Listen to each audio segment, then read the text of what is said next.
My name's Peter Swain. I'm a Dabee Wiradjuri man. My people are the Dabee people, and I was born onto my mother's land. My people have cared for this land since time began, but for far too long now, we've been taking from the land and not giving back. Today we're doing a water ceremony to put back some of the magic. We're doing the water ceremony based on the Capertee River. The Capertee River starts in our valley and then it leaves our valley. So from sunrise, where we started at the source of the Capertee River, where we did our initial sunrise ceremony, to sunset, to where the river leaves our valley, where we'll do a sunset ceremony. The ceremony is about putting some magic back.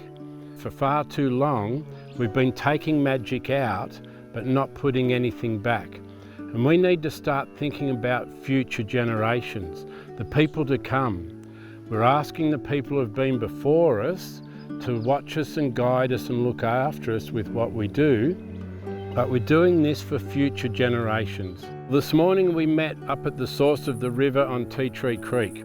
Family members, local Aboriginal people from here, cousins, and we had a sunrise ceremony. So as the sun came over the top of the cliff and the first sunlight came into the valley, we then had a ceremony at the source of Tea Tree Creek. The sunrise is the start of a brand new day. Everything that's gone before is now gone. When that sun peaks over the top of the cliff and lights the valley, right, that's the start of a brand new day. We talked about all the energy and what we would like to put back in as people. So health, cooperation, healing, all the different things that people want out of life. The livelihood of the land, the health of the rivers. We talked about all the different things that we would like to put in, and then we placed a large quartz crystal stone into the river that we had all held and discussed what part we would like to play in this ceremony. We're putting in one magic. We're trying to work together, take everybody's piece of magic, everybody's thought patterns on what they want to put into the river and put it in as one. We're asking you to bring your ancestors to the ceremony, no matter where you come from, to join with all of our ancestors.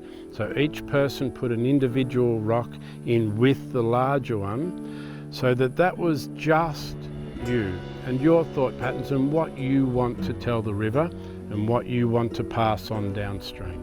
Then as we went downstream, we picked up all the tributaries. We went to the Capertee River and did one in the Capertee River, same thing, where we're trying to put good energy into it, because all the people downstream all the way out to the ocean also rely on the health of this river.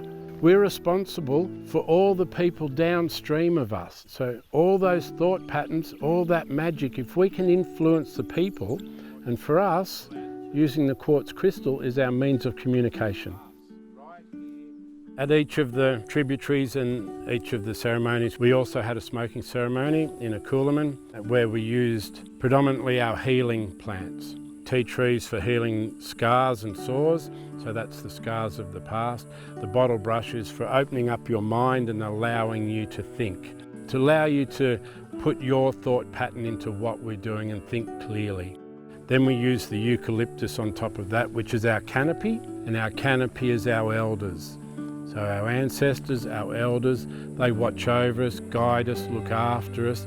They also give us life. So the eucalypt gives us the oxygen that we breathe. We kept the couliman going. We used the same smoke from the first ceremony right through to the last ceremony, and we would cleanse each stone. So as you put your individual stone in, we would cleanse it into the smoke so it carried no other energy other than your own. One magic. As the day goes, this afternoon we'll do another one in Umbrella Creek, which joins the Capertee River. Then we'll do another one in Kurunguba Creek, which joins the Capertee River. And then we'll do a sunset one as the Capertee River leaves our valley. So we've gone from source through the tributaries down to where it leaves our valley. After that, we're passing on our magic to the people down. Part of the ceremony and part of the day, we're working with the artists of the valley who are doing a weaving project. The weaving project tells the story of how the water weaves its way through the land.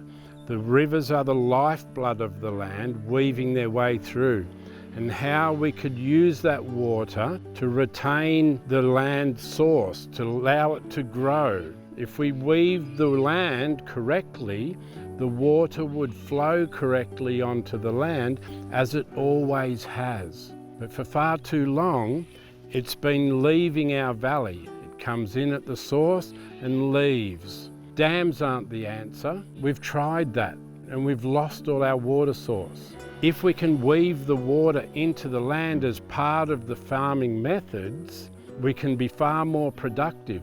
The land at the moment only yields about a quarter of what it used to when the first settlers came here.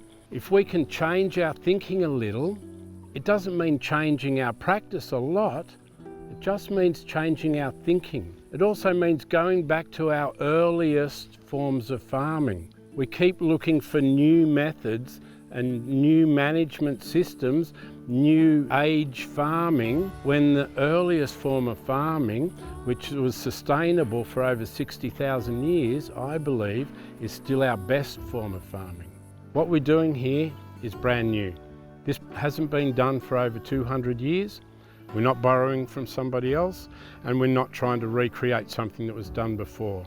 We're starting a brand new ceremony that we want to be able to continue and pass on to the people downstream. So by taking the very first sunlight, we're taking that very first energy that's put into the river and sending it downstream. I think we've really achieved something. I think we've taken a really big step. A step forward, also a step back. A step back in what was it like before, when we used to do this all the time and we really did look after the magic of the river. A step forward in what can we do now? How can we put that magic back, especially for our next generation?